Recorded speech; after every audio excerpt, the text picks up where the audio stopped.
What's up, kings and queens? It's your boy Dan from Daft Previews. We've got Monday Night Football. We've got 2 games on. I've got a couple of picks to take you through. If that sounds interesting, let's go. Sub to the channel cause your boy's getting busy. Coming to you live from the west side of Sydney. We've got the free picks and the juice and the daily. It's all free, you don't even have to pay me. 2 quick updates before we get into today's video.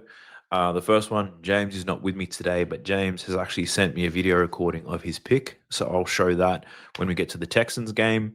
The second update is that the NBA Pass is available. There's a link for it down below. The NBA is only a couple of days away, and I cannot wait. Now let's talk about betting. Before we do recapping Sunday's slate, I personally got absolutely murdered on Sunday's slate for the second week in a row. For the picks that I put out on YouTube, I went 2-2 on those ones. That London game, that's got to go. I got both of them wrong. Probably going to stay away from London games altogether. I think James may have split his picks on the Sunday slate as well. So tough Sunday for us, but hopefully we can get a sweep here on Monday Night Football. We've done very well in these primetime games, and hopefully that trend continues. So you'll get a whole lot of me in today's video. It is going to be a little bit shorter. We'll get the picks over and done with, and we'll get the hell out of here. I also have an NBA video that I'm working on. I'm looking to upload that probably a day before the opening slate.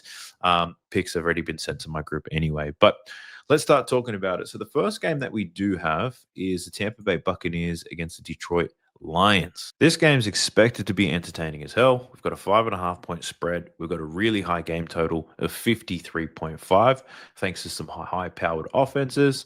But looking into how these teams match up, what do I got for you? Detroit 4-2, home favorites here against Tampa, despite them being 5-1.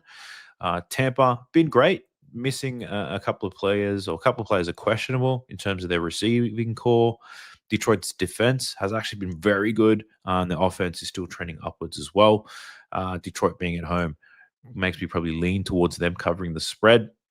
Looking at offensive matchups and personnel, Baker Mayfield, all eyes on him. He's performing at a high level, and he loves to attack. I think there's some opportunities here. Detroit has susceptibility issues, particularly versus top quarterbacks. So like a Baker to have a good day today. In terms of the total, honestly, 53.5 seems pretty high. Given Tampa's potential injuries on their receiving core and Detroit's defense being great, and the fact that it's a primetime game, I probably lean towards the under. I probably lean that way, and I factor that in, I guess, when it comes to all my bets. So I guess let's talk about what I'm thinking about for this game. I've got 2 bets on this game. I've got 1 bet down on the Texans game, but James also has the same bet. So I've got a video of him, and I'll plug that in. You can see his thoughts on that game. But what am I looking at? Player I like the most in this game is Baker Mayfield. I like his over in his passing yards. 242.5 is the best number as I write this and record this. I think one call out here is just the matchup. He's facing a depleted Lions secondary. I believe they're missing both corners. Massive defensive drop-off in coverage grade as well. Minus 19% EPA versus the pass since the injuries occurred. Detroit favored by 5.5 points. If Tampa is trailing, Baker's going to be forced to throw, chase some points. His recent form is amazing. 3 consecutive games covering this number. The other thing, this game's being played in Detroit, right? It's a dome game. There's no weather risk. We should see max efficiency here. So I was really tossing up between Baker Mayfield and Mike Evans. I think Mike Evans could have a big game, provided that he plays. He is probable, so we likely see him there. But I'm liking Baker Mayfield in this one. Monday Night Football, perfect weather conditions, likely to be trailing and chasing some points. Both teams are expected to score well, so there's a lot of yardage to be done. And if it means anything to you when it comes to betting on quarterbacks, it's actually my most profitable way to bet. Looking at all of this season's data, I think I hit plays on quarterbacks. We've got a 69% win rate. Hopefully Baker Mayfield continues that trend and we're able to cash in there. But heading over to the other side, looking at the Detroit Lions, I seem to bet on this guy almost every single week in very similar ways. But I'm looking at Jahmyr Gibbs, and I like him as a receiver in this game. I did take this bet last week, and it absolutely blew up in my face. But it looks like every second week is when your boy starts receiving. Looking at over 23.5 receiving yards here for Jahmyr Gibbs. By low spot after getting 0 receiving yards last week, despite 2 targets and only 1 reception. Liking him to get it done here against Tampa in a really good matchup. I also like this play because it's not necessarily dependent on the game script. Whether they're winning or losing, I think there's a good chance for Jimmy Gibbs to cash this line. So last week, despite getting nothing, he ran 14 routes. Not nice buy low spot. He played 69% of the snaps. So he's out there. He's running routes. They just didn't look his way. The matchup wasn't great there against the Chiefs, but the matchup here against Tampa is fantastic. Tampa Bay ranks fourth worst versus running back receptions, and they're third worst when it comes to receiving yards allowed to running backs. Another thing to call out here is you look at the RB1s, you can see the RB1s have absolutely killed Tampa when it comes to the receiving game. And you could argue that Jameer Gibbs operates a lot better as a receiver than a lot of these running backs. So 3 out of the 5, I believe, running backs who have played the Tampa Buccaneers, they've had 20-plus yarders. So big, explosive plays. Who knows, Jameer Gibbs, he might even be able to hit this within one play. Tampa also have a league-high yards after catch to running backs. So provided Jameer Gibbs gets the looks, gets those catches, I really like him to get over this line. He cashes 30-plus yards every second week, so he's probably due for it, right? I would not be surprised if Jameer Gibbs runs for 30 receiving yards in this game. But they're the two bets that I have personally on this particular game already. Still quite a long time to go, but when it comes to content, you got to try to get some stuff down early. Diving into a few others, may have some additional plays. Monday Night Football has been a very profitable day for me to bet, so we'll see what I can come up with there. But next up, we've got the Texans versus the Seahawks. Real interesting game, this one. We're looking at a 41.5 game total, but a 3-point spread. So the books not expecting the same shootout that we are in the very first game. Houston's defense right now is absolutely elite.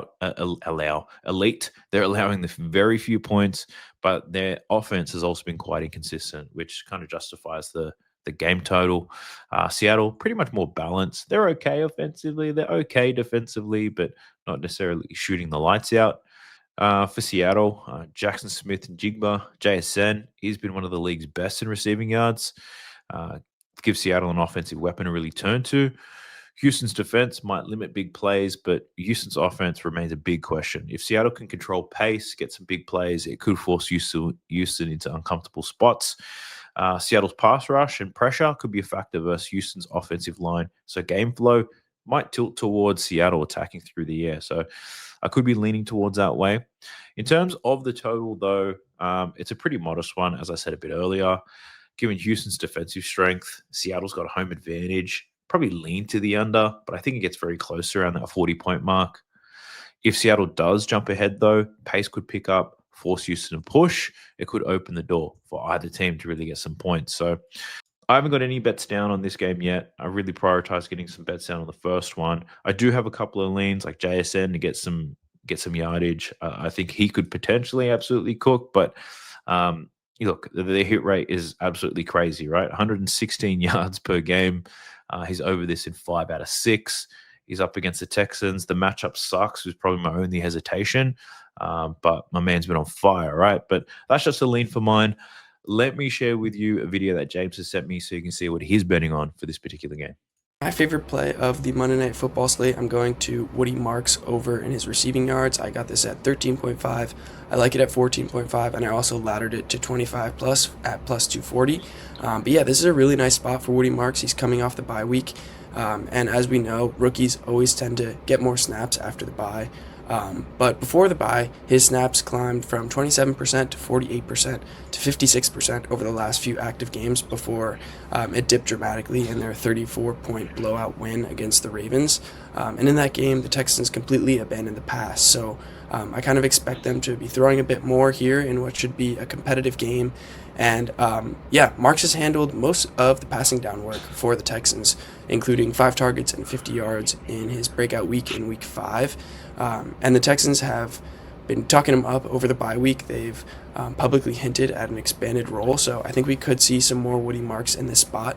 And as far as the matchup, this is a really good matchup for running back receiving yards. Seattle ranks 2nd in rush yards allowed and 2nd in yards per carry allowed, but they rank dead last actually in defending running back receiving yards. So they've allowed big games to ETN, Rashad White, Jalen Warren, Kenny Gainwell, all those guys cleared their receiving lines, and Houston is also a slight underdog here, so I think we can expect a lot of checkdowns, a lot of dropbacks from CJ Stroud, and Nick Chubb just simply isn't really a receiving threat, so I think Marks will be out there a lot. I think this is a really good spot, and I'm going to go ahead and back the rookie in a huge primetime game. But yeah, I'll be back on Thursday Night Football. Hope you guys tail this one, and best of luck. There's James with another banger. Woody Marks. I'm going to be all over this one as well. I'll likely be taking some alternate lines to get some juicy odds. To sum it up, the Texans not expected to have much success running the ball on the ground, but receiving yards for their running backs is money. Woody Marks appears to be that guy with a very low line, couple catches, should be able to cash this one. So that's all I've got for you for Monday Night Football. Keep an eye out for the NBA video that's coming out soon. Currently in the process of editing that, so hopefully within the next 24 hours the NBA video comes out, and you should be seeing my ugly bald potato head on your YouTube channels every single day for the next 9 months, ready for the grind. Let me know if you're excited for the NBA as well, but if you are betting on Monday Night Football, I wish you guys the absolute best of luck. I'll catch you in the next one. Peace. Sub to the channel cause your boy's getting busy. Coming to you live from the west side of Sydney. We've got the free picks and the juice on the daily. It's all free, you don't even have to pay me.